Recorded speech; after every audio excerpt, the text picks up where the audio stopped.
We've been talking to you for a while. Have you been listening? Written lots of books. Have you been reading?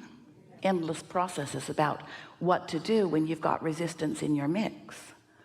Today we'd like to talk about something that will be easier for you, rather than wait until you fall in a hole and then try to dig yourself out of it, which is doable.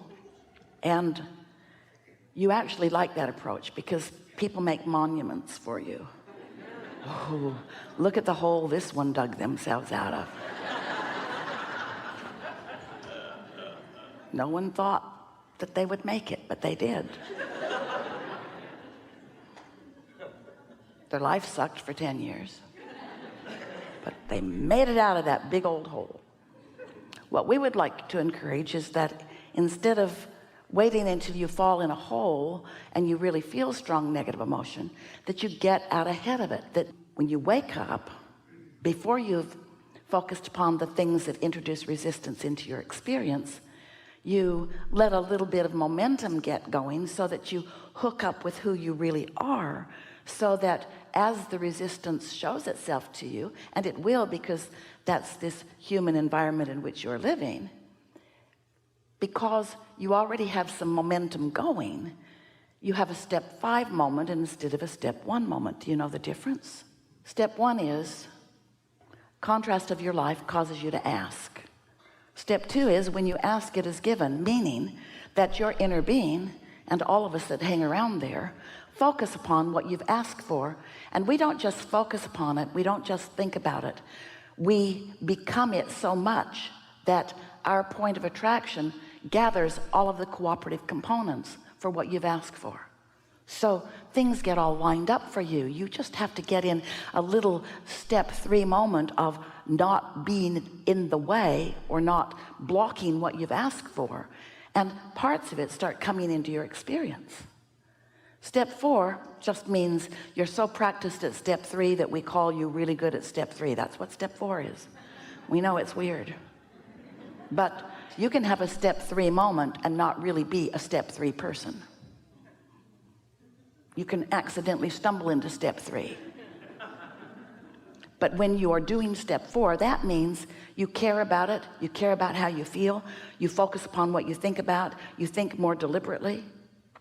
And then step 5 is you're so good at staying in alignment, so good at getting out ahead of it, that as life comes to you as you want it to,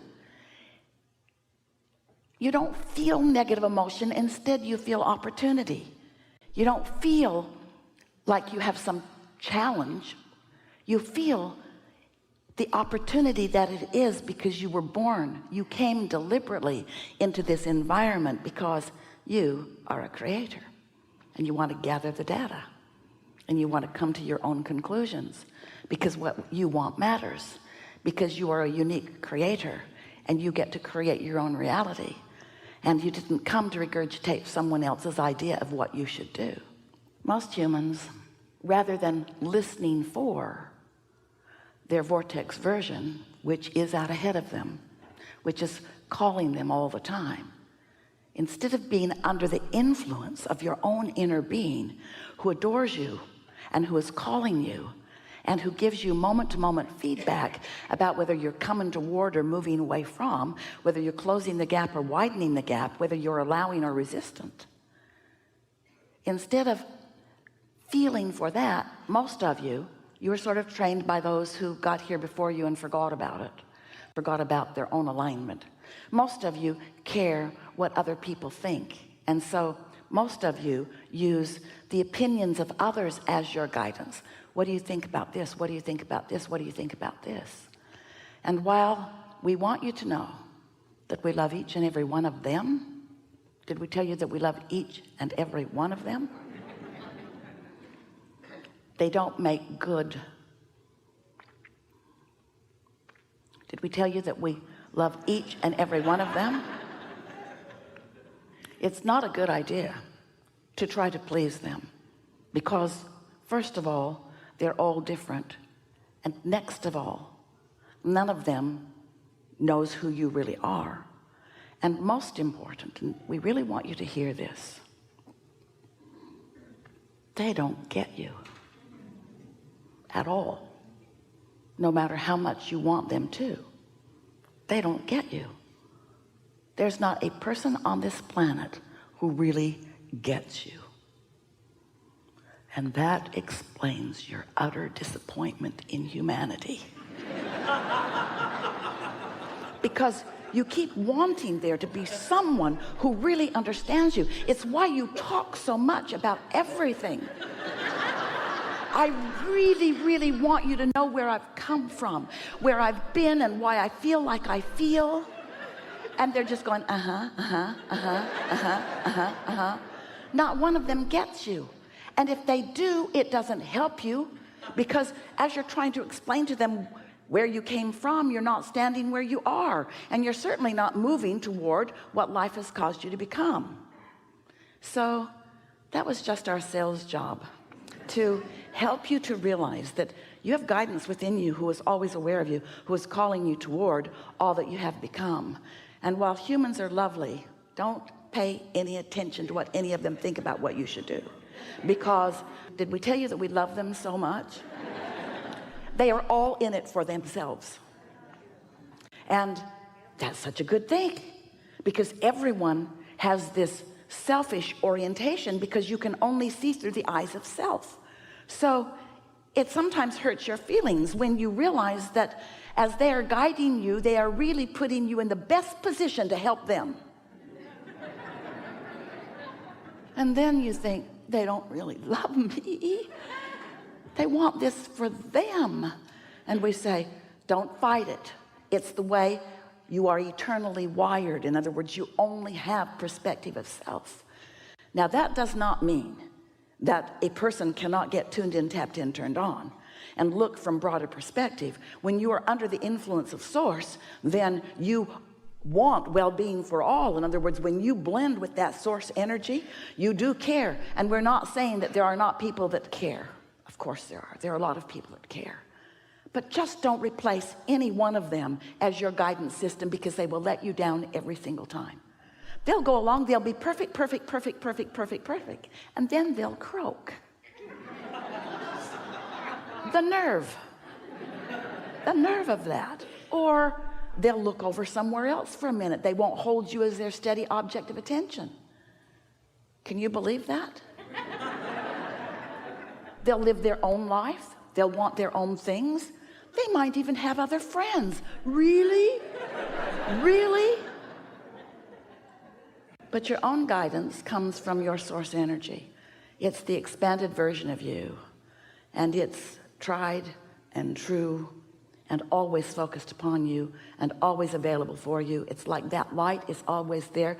That signal is always there. Esther arrived back in San Diego, and first thing she does is turn on her computer to see if she can get a Wi-Fi signal. Well, that Wi-Fi signal is always on with your inner being. That modem never shuts down. It never loses its connection. It's always broadcasting to you 100% of the time. Spectrum, no. Time corner, no. No, not one of them is stable. You go away for a month and stuff happens to that modem. Rats chew the wires. They upgrade their equipment without thinking about you. Not so with your inner being. Always right there, always aware of where you are and always broadcasting. But you got to tune in. You got to tune in. So we've enjoyed this immensely. Go out into the world and have fun. We're eager to talk with you about whatever you want to talk about. It is our desire to consider with you the specifics of what you're living, and to help you know through our conversation, to help you know, not just our words, but enough conversation that you get it, how you are introducing resistance. Because if there's something that you have been wanting for a while and those thoughts have not turned to things for you yet, then that means you've got resistance in the mix, and most likely you're not aware of the resistance that you got in the mix, because there are normal beliefs that you think you should maintain because you've been dragging them around for a while. There are a lot of beliefs that support your new becoming, but you know what doesn't support your becoming?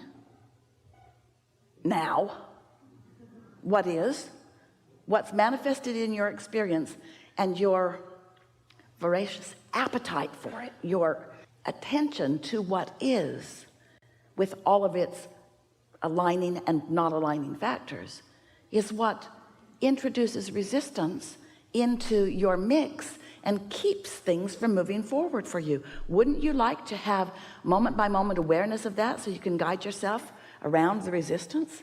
Wouldn't you like to declutter your signal so that what you ask for comes to you more easily? We know you want that, and we want it for you too. So let's go. What do you want to talk about? We're going to have a good conversation here today. Oh, the hands that are in the room right now don't even come close to representing what's coming, because you're going to get clarity. Right now it's all about what isn't working out. In a little while we'll be all tuned in, tapped in, turned on, and it'll be about how we can get that momentum going. Right now, you know what it is? Hold your horses for a moment. Right now you want to know about the awesome power of non-resistant thought, because you want to take that power and you want to kill people. No, you want to point that power at things and make things happen. We know you do. But after we've chewed together for a little while, you'll be looking for the awesome pleasure of non-resistant thought. And oh, there's such a difference, because when you're looking for the pleasure of it, feel the difference. If you're looking for the power of alignment, right away you point that power at something that's wrong and you introduce resistance into the mix. But if you're looking for the pleasure of the non-resistant thought, now you're aligned in this moment, and then in this moment, and then in this moment, and then in this moment, and you string a few aligned moments together and you've got some really good momentum going. And you let that momentum get going and thoughts start turning to things, and you start noticing, start knowing your power through your pleasure. All right, now we're ready for you. Oh wait, no. Don't forget to leave a positive message and subscribe.